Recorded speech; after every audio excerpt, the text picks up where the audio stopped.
Hello friends, welcome to target and goal. तो friends, ये 8वां टेस्ट है जूनियर असिस्टेंट के लिए। अब देखिए एग्ज़ाम भी काफ़ी करीब है और आपने अभी एक्सरे टेक्नीशियन का जो डीवी का जो रिज़ल्ट आया है उसको देखा होगा आपने। तो वो बहुत ज़्यादा अंक के लिए मतलब नहीं आया। इसका कारण एक ये भी था कि इस बार देखिए 5वां विकल्प जो है इसमें से आयोग ने जोड़ा है कि ये उपर्युक्त में से कोई नहीं वाला, तो इसका भी इफ़ेक्ट है। दूसरी बात देखिए, जो पेपर का लेवल है वो काफ़ी बदला हुआ आ रहा है। और ये देखिए, जो इसके पहले एक जूनियर असिस्टेंट का एग्ज़ाम हुआ था 1262 पद के लिए, उसको मैंने भी दिया था, मैंने क्वालिफाई भी किया है उसको, और डीवी उसका हो चुका है, तो डीवी भी मैं करा आया हूँ। अब फाइनल उसका हालांकि देखिए रिज़ल्ट अभी आना बाकी है और उम्मीद है कि उसमें हो भी जाएगा मेरा। तो देखिए, मेरे कहने का मतलब ये है कि आप ईमानदारी से पढ़िए और इस चैनल में भी जो कंटेंट पढ़ाया गया है वो लगभग उसी लेवल का पढ़ाया गया है जिस लेवल का पूछने वाला है आयोग।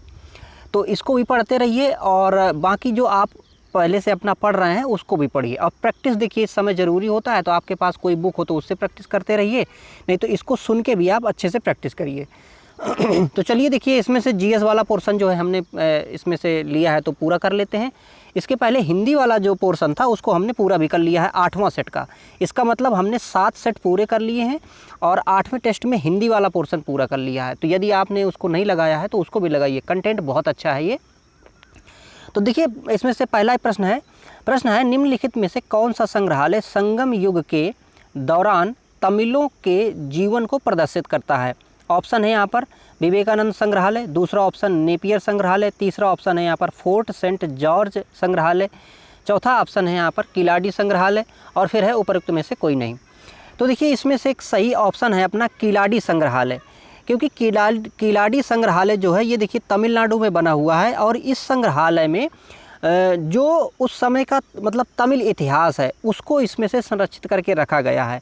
तो किलाडी संग्रहालय ये या इसका सही ऑप्शन होगा, और ये है कहाँ पे, तमिलनाडु में। तो कभी अगर प्रश्न ऐसा ही पूछ ले कि किलाडी संग्रहालय कहाँ पे है तो भी इसको आप याद रखिएगा। अगला प्रश्न है देखिए, निम्नलिखित में से कौन the birth of new India पुस्तक के लेखक हैं। तो the birth of new India ये पुस्तक है, इसके लेखक कौन है। ऑप्शन देखिए यहाँ पर दिए हैं। पहला ऑप्शन है जॉन मिल्टन, दूसरा है जवाहरलाल नेहरू, तीसरा है माणिक बंदोपाध्याय, चौथा है यहाँ पर एनी बेसेंट, और फिर है उपरोक्त में से कोई नहीं। तो इसके जो लेखक हैं देखिए ये हैं एनी बेसेंट। एनी बेसेंट देखिए बहुत ही महान महिला थी, और इन्होंने क्या है कि इसके साथ साथ देखिए कॉमनवेल्थ, न्यू इंडिया अखबार भी इन्होंने निकाला था, और ये पुस्तक भी हमने देखा कौन सा, the birth of new India, ये भी एनी बेसेंट ने लिखी है। अब देखिए ये इसलिए भी महत्वपूर्ण है, देखिए ये आयरिश महिला थी और होम रूल जो आंदोलन चलाया गया था 1917 में, तो 1917 में होम रूल लीग जो आंदोलन चलाया था उसकी ये बहुत अच्छी मतलब अध्यक्ष थी, और उन्होंने बहुत अच्छा इसके लिए काम भी यहाँ पर किया था, तो इसलिए ये महत्वपूर्ण है। ठीक है, तो the birth of new India की जो लेखक हैं वो कौन है, यहाँ पर एनी बेसेंट है। ठीक है, एनी बेसेंट। अच्छा, और एनी बेसेंट के बारे में देखिए एक तथ्य ये है कि भारतीय राष्ट्रीय कांग्रेस की पहली महिला अध्यक्ष कौन थी, तो वो यही थी। ठीक है, अब देखिए यदि बात ये कभी पूछे कि भारतीय राष्ट्रीय कांग्रेस की मतलब हिंदू क्या मतलब हिंदुस्तान की कौन सी महिला थी, तो भारत की जो महिला थी वो सरोजिनी नायडू थी, पहली महिला। लेकिन अगर ओवरऑल बात करें कि मतलब जो इंटरनेशनल कांग्रेस थी उसकी प्रथम महिला अध्यक्ष कौन थी, तो ये थी कौन थी, एनी बेसेंट थी। ठीक है, ये भी हमें याद रखना है। अगला देखिए यहाँ पर प्रश्न है, भारतीय संविधान की किस अनुसूची में पंचायतों की शक्तियों का वर्णन किया गया है। ऑप्शन यहाँ पर देखिए दिया है। पहला ऑप्शन है 10वीं अनुसूची, दूसरा है 8वीं अनुसूची, तीसरा ऑप्शन है 9वीं अनुसूची, और फिर है 11वीं अनुसूची, और फिर उपरोक्त में से कोई नहीं। तो देखिए यहाँ पर पंचायतों की शक्तियों का जो वर्णन है ये किया गया है किसमें, 11वीं अनुसूची में, है ना, 11वीं अनुसूची में। अब देखिए हमारा जब संविधान बना था फ्रेंड्स, तो उस समय 8 अनुसूची थी हमारे संविधान में, लेकिन वर्तमान में कितनी अनुसूची हैं, 12 अनुसूची हैं। तो इसका मतलब ये हुआ सीधा सीधा कि भाई जो 4 अनुसूची हैं इनको हमने जोड़ा है। तो ये जो 11वीं अनुसूची है, इस अनुसूची को हमने कब जोड़ा था, हमने जोड़ा था 73वें संविधान संशोधन के तहत। 73वां संविधान संशोधन जो हुआ था देखिए ये 1992 में हुआ था। अब इसको इस समय जोड़ा गया था, और इसी के तहत जो यहाँ पर ग्राम पंचायत हैं इनको संवैधानिक दर्जा दिया गया था, संवैधानिक दर्जा दिया गया था। और ये कहा गया था कि भाई अब जो राज्य है, राज्य इन पे प्रॉपर चुनाव करवाएगा कि 5-5 साल में चुनाव करवाएगा, और सारी जो भी चीज़ें हैं इसको शक्तियाँ जो है भी है दिया जाएगा। क्योंकि यहाँ देखिए प्रशासन की जो व्यवस्था है हमारे यहाँ पे कैसी है, देखिए त्रिस्तरीय है ना। तो पंचायतों को भी त्रिस्तरीय बनाया गया था। तो पंचायतों की त्रिस्तरीय के लिए आप जानते हैं कि पहले एक ग्राम लेवल पे है, फिर दूसरा ब्लॉक लेवल पे है, और तीसरा जो है यहाँ पर किसमें, जिला लेवल पे ये यहाँ पर है। तो ये त्रिस्तरीय पंचायतों की व्यवस्था जो है यहाँ पर की गई थी। हालांकि देखिए बलवंत राय मेहता एक समिति बनाई गई थी, ठीक है, 1957 में। तो ये बलवंत राय मेहता जो है इन्होंने ही त्रिस्तरीय व्यवस्था ये पंचायतों की दी थी, ठीक है। तो इतना ही लेते हैं, अगर ज़्यादा जैसे डिस्क्रिप्शन में जाते हैं तो वो चीज़ें परत दर परत खुलती रहती हैं, ठीक है। तो हमें ये ज्ञात करना था इसमें कि ये जो पंचायतों को किस अनुसूची में मतलब जगह दी गई है या शक्तियाँ हैं, तो ये 11वीं अनुसूची थी, ठीक है। अगला देखिए, अगला प्रश्न है, मिसमी जनजाति भारत के निम्नलिखित में से किस राज्य की निवासी है। अब यहाँ पर देखिए मिसमी जनजाति के बारे में पूछ रहा है, और ऑप्शन देखिए दिया है मणिपुर, दूसरा है पंजाब, तीसरा कर्नाटक, फिर है उड़ीसा, और फिर है उपरोक्त में से कोई नहीं। तो देखिए मिसमी जनजाति जो है ये कहाँ रहती है, ये रहती है फ्रेंड्स यहाँ पर अरुणाचल प्रदेश में। अर्थात हमारा ऑप्शन जो है ये उपरोक्त में से कोई नहीं सही होगा। अरुणाचल प्रदेश में देखिए एक मिसमी पहाड़ियाँ भी हैं, है ना। तो मिसमी पहाड़ियों के आसपास जो जनजातियाँ रहती हैं उन्हीं को यहाँ पर मिसमी जनजातियों के नाम से जाना जाता है। बाकी देखिए ये जो जैसे मणिपुर है, तो मणिपुर में एक जनजाति रहती है कुकी नाम की, है ना। तो कुकी जनजाति जो है मणिपुर में रहती है। दूसरी बात देखिए एक चीज़ यहाँ ये देखिए आपकी जो पंजाब है, पंजाब में कोई जनजाति नहीं है। इसी प्रकार से पंजाब है, अपना हरियाणा है, दिल्ली है, तो यहाँ पर किसी भी तरह की जनजाति जो है ये नहीं है। और अगर पूरे भारत में देखिए जनजातियों की बात करें हम, तो जो 2011 की जनगणना हुई थी उसके हिसाब से लगभग 8.6% जनसंख्या की क्या है, जनजातियाँ हैं, ठीक है। अगला प्रश्न देखिए क्या है, अगला प्रश्न देखिए पूछ रहा है कि नुआखाई एक फसल उत्सव भारत में मुख्य रूप से निम्नलिखित में से किस राज्य में मनाया जाता है। तो नुआखाई एक फसल उत्सव है, इसको किस राज्य में मनाया जाता है। ऑप्शन देखिए यहाँ पर दिया है असम, दूसरा ऑप्शन है तेलंगाना, तीसरा उड़ीसा, फिर मेघालय, और फिर उपरोक्त में से कोई नहीं। तो नुआखाई देखिए जो त्यौहार है ये उड़ीसा में मनाया जाता है। कहाँ, उड़ीसा में। अब देखिए ये फसल त्यौहार है, नुआखाई का मतलब क्या होता है, नुआ का मतलब होता है नया, और खाई का मतलब होता है खाने से संबंधित है, तो नया खाना। तो देखिए भाई नया खाना कब आता है, नया खाना तब आता है जब नई फसल होती है, इसीलिए इसको यहाँ पर इन्होंने कहा है एक फसल उत्सव है। तो जब नई फसल आ जाती है, तो नई फसल आने पर सबसे पहले लोग क्या करते हैं कि उस फसल को खुद ना खा के अपने देवताओं को और पूर्वजों को अर्पित करते हैं, चढ़ाते हैं। तो इसी के लिए ये त्यौहार मनाया जाता है। तो ये नुआखाई जो त्यौहार है इससे जुड़ा है। दूसरे जैसे हमने बताया कि ये उड़ीसा में है, तो उड़ीसा में जो जनजातियां हैं मुख्यतः, तो वो जनजातियां इस त्यौहार को बहुत ही धूमधाम से मनाती हैं, ठीक है। अगला प्रश्न देखिए, प्रश्न है प्रागैतिहासिक काल की चित्रकारी वाली प्रसिद्ध पंचमुखी गुफाएं निम्नलिखित में से किस जिले में स्थित हैं। तो पंचमुखी गुफाएं कहाँ स्थित हैं ये हमें बताना है। ऑप्शन यहाँ पर देखिए दिया गया है मिर्ज़ापुर, दूसरा है वाराणसी, तीसरा सोनभद्र, चौथा चंदौली, और फिर उपरोक्त में से कोई नहीं। तो देखिए यहाँ पर जो पंचमुखी गुफाएं हैं ये कहाँ पे हैं, सोनभद्र ज़िले में हैं, है ना। सोनभद्र हम जानते हैं कि देखिए अपना जो उत्तर प्रदेश है, उत्तर प्रदेश का सबसे दक्षिणी जिला है सोनभद्र, और सोनभद्र ही देखिए वो जिला है जो 4 राज्यों से अपनी सीमा साझा करता है। और यहीं पर देखिए ये जो गुफाएं हैं तो इन गुफाओं में मतलब चित्रकारी की गई है, और ये चित्रकारी आदिम चित्रकारी है। और आदिम चित्रकारियाँ जो हैं वो मतलब खनिज रंगों से बनाई जाती थी, उसमें उस समय की जो जीवन गतिविधियाँ होती थी उनको अंकित करता था आदिमानव। तो वही ये पंचमुखी गुफाएं जो हैं सोनभद्र में अवस्थित हैं, ठीक है। अगला प्रश्न देखिए, प्रश्न पूछ रहा है कि भारतीय राष्ट्रीय कांग्रेस के अधिवेशन की सर्वप्रथम किस मुसलमान ने अध्यक्षता की थी। अभी देखिए इसके पहले हमने एक प्रश्न डिस्कस किया था जिसमें हमने ये बताया था कि भाई जो एनी बेसेंट थी वो पहली अध्यक्ष थी भारतीय राष्ट्रीय कांग्रेस की, महिला अध्यक्ष, ठीक है। अब यहाँ पर देखिए ये पूछ रहा है कि भाई मुस्लिम कौन से थे जिन्होंने अध्यक्षता की थी, पहले मुस्लिम। ऑप्शन यहाँ पर देखिए दिए गए हैं लियाकत अली खान, दूसरा ऑप्शन है सर सैयद अली खान, तीसरा है मौलाना आज़ाद, चौथा है बदरुद्दीन तैयब जी, और फिर उपरोक्त में से कोई नहीं। तो देखिए बदरुद्दीन तैयब जी जो हैं ये पहले मुस्लिम थे जिन्होंने भारतीय राष्ट्रीय कांग्रेस की क्या की थी कि इन्होंने अध्यक्षता की थी। इन्होंने अध्यक्षता की थी कितने में 1887 में, कितने में 1887 में।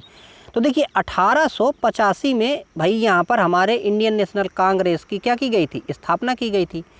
और ये जो स्थापना है उस समय WC बनर्जी या व्योमेश चंद्र बनर्जी जो थे इसके पहले अध्यक्ष मतलब बने थे। इसके बाद देखिए फिर दूसरा जो यहाँ पर अधिवेशन हुआ, फिर तीसरा अधिवेशन हुआ।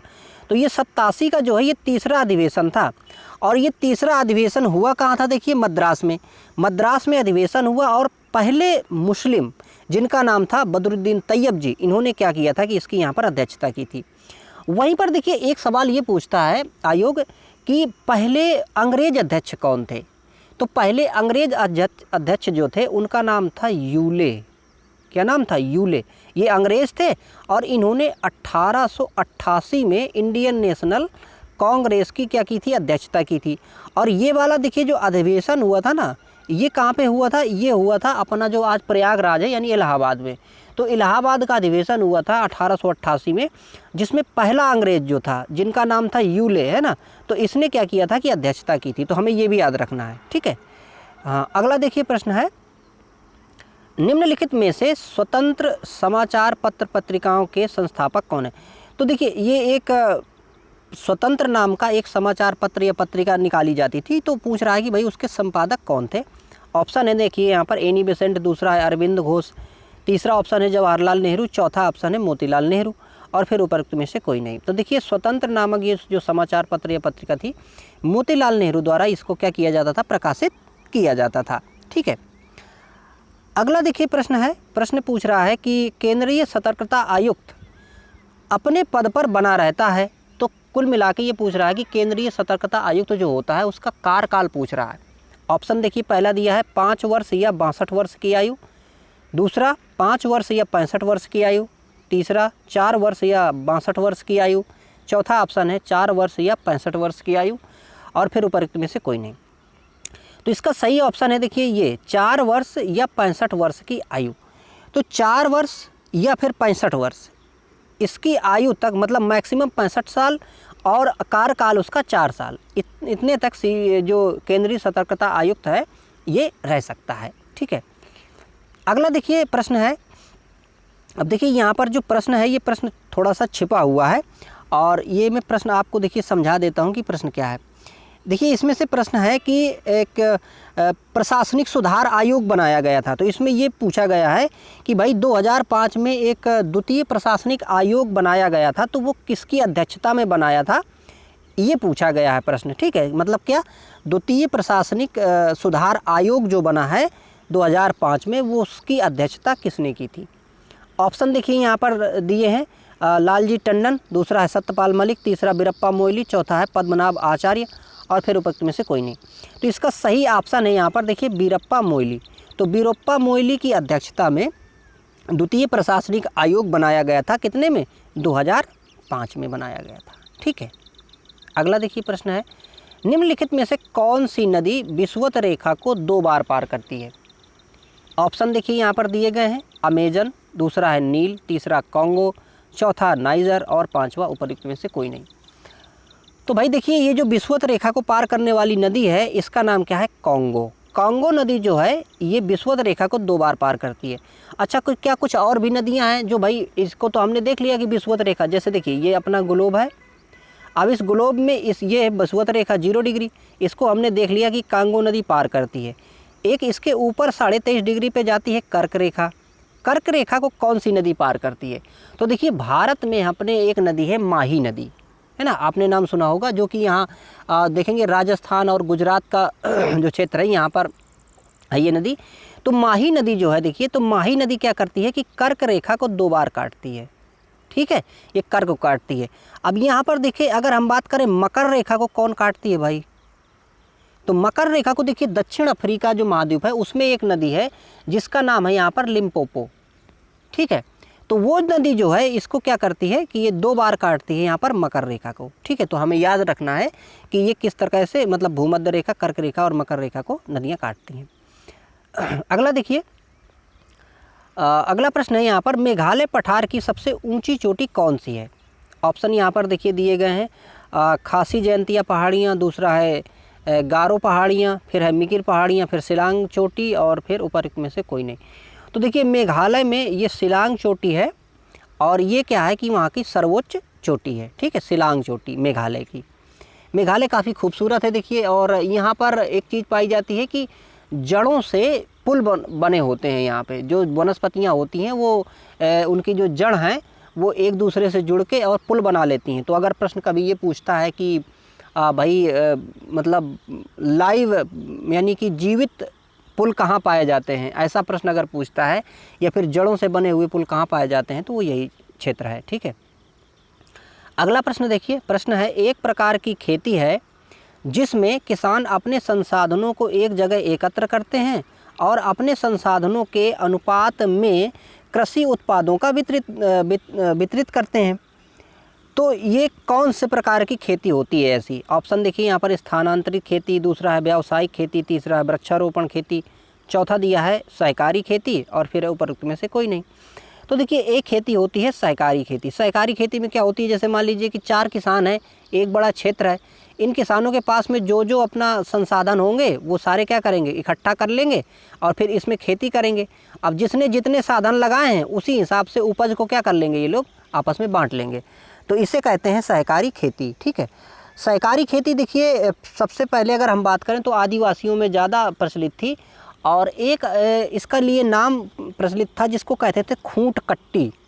खूंट कट्टी जो है, आप अगर आंदोलन पढ़ेंगे, आदिवासियों के आंदोलन जो कि अंग्रेज़ों के ख़िलाफ़ किए गए हैं, तो उसमें से एक ये जो संथाल विद्रोह है और इस तरह के जो विद्रोह हुए हैं उनमें से एक बड़ा कारण ये भी था, ठीक है, कि उनकी खेती से वंचित किया गया, खूंट कट्टी को हटा दिया गया। तो ऐसा वहाँ पर आंदोलन इन्होंने किया था। बिरसा मुंडा और ये संथाल विद्रोह और जो ये वाला जो बेल्ट था, यहाँ पर ये खेती जो है की जाती थी।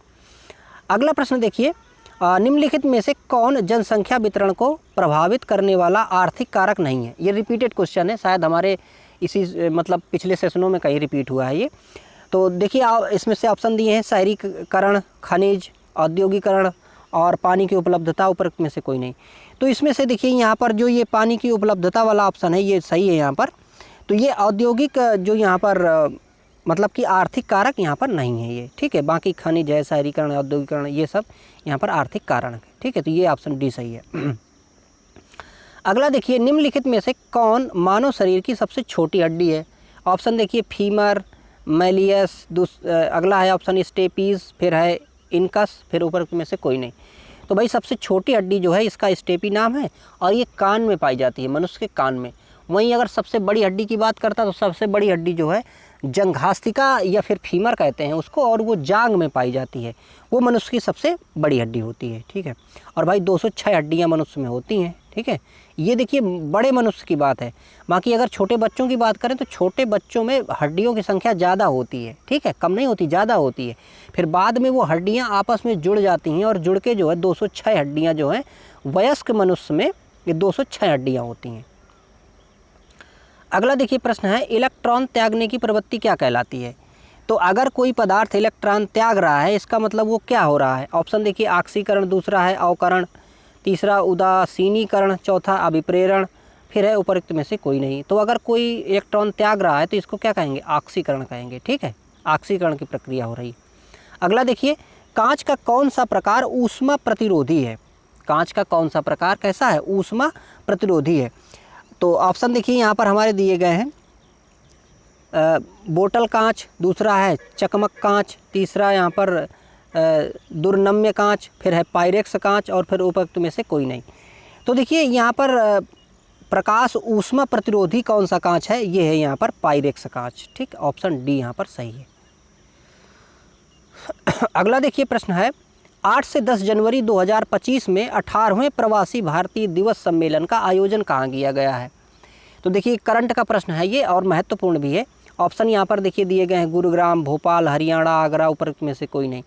तो भाई 18वें प्रवासी भारतीय दिवस जो कि 8 जनवरी से 10 जनवरी के बीच में हुआ है, इसका जो वो किया गया है फंक्शन, ये जो किया गया है ये कहाँ हुआ है?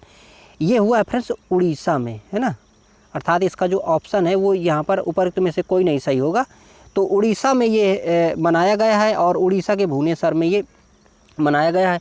और देखिए ये क्यों मनाया जाता है, दरअसल देखिए गांधी जी 1915 में, कितने में, 1915 में ये दक्षिण अफ्रीका से आए थे। तो उसी लिए ये मनाया जाता है कि भाई 9 तारीख को आए थे ये, 9 जनवरी को, कि 9 जनवरी 1915 को। तो इसलिए प्रवासी भारतीय दिवस जो है ये मनाया जाता है। प्रवासी भारतीय दिवस देखिए, और प्रवासी हमारे लिए महत्वपूर्ण है क्योंकि हमारे यहाँ पे जो रेमिटेंस आता है है ना, तो रेमिटेंस जो आता है यानी कि बाहर जो लोग रहते हैं वो वहाँ से पैसा कमाते हैं और भारत को भेजते हैं।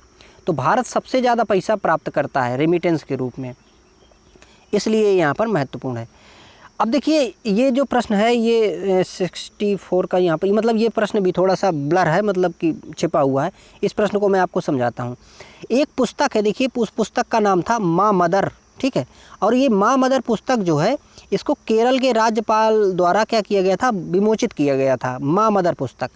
तो इस पुस्तक का यहाँ पर ये बात किया गया था कि किसके द्वारा लिखी गई है, ठीक है। तो ये जो पुस्तक है ये लिखी गई है डॉक्टर देवेंद्र कुमार धोड़ावत। तो डॉक्टर देवेंद्र कुमार धोड़ावत ने एक पुस्तक लिखी है जिसका नाम क्या है, माँ मदर। और ये जो पुस्तक है ये विमोचित की गई है, मतलब कि भाई इसका अनावरण किया गया है, जो केरल के राज्यपाल थे और उनके साथ साथ में वहाँ पर मतलब कि पश्चिम बंगाल के जो राज्यपाल हैं वो भी मौजूद थे। तो उनके द्वारा ये इसको क्या किया गया है, यहाँ पर विमोचित किया गया था। अगला प्रश्न देखिए ये भी करंट अफेयर का है। तो देखिए हम हर टेस्ट में जो भी जीएस वाला पोर्शन रहता है, यूपी वाला पोर्शन रहता है, उसमें 2 क्वेश्चन 3 क्वेश्चन करंट के भी डालते हैं। तो ये वाला देखिए प्रश्न है जो इसमें से है कि हाल ही में यानी नवंबर 2024 की थिंक टैंक की स्थापना दक्षिण पश्चिम कमान जयपुर में की गई है। तो उसका नाम क्या है, एक थिंक टैंक बनाया गया है सुरक्षा बलों के लिए, तो उसका नाम यहाँ पर देखिए क्या है वो बताना है हमें। ऑप्शन दिए हैं डिफेंस इनोवेशन हब, दूसरा ऑप्शन है ज्ञान शक्ति, तीसरा है सुरक्षा समाधान केंद्र, फिर है रक्षा थिंक टैंक इंडिया, और उपरोक्त में से कोई नहीं। तो देखिए ज्ञान शक्ति नाम का हमने एक थिंक टैंक बनाया है। तो ये अपना जो दक्षिण पश्चिम कमान है जयपुर, ठीक है, यहाँ पर इसकी स्थापना यहाँ पर की गई है। तो इस प्रकार से देखिए हमने इसके प्रश्न कर लिए हैं पूरे, और देखिए इसके प्रश्न जो हैं काफ़ी अच्छे प्रश्न हैं और इसका जो एक्सप्लेनेशन है वो भी आपके काम में आएगा। तो वीडियोस को लाइक करिएगा फ्रेंड्स, चैनल में यदि नए हैं तो इसको सब्सक्राइब कर लीजिएगा, और बाकी वीडियो भी आप देखते रहिए। हम आपके साथ जो भी जितना हो सकेगा उतना करते रहेंगे। Thank you for watching.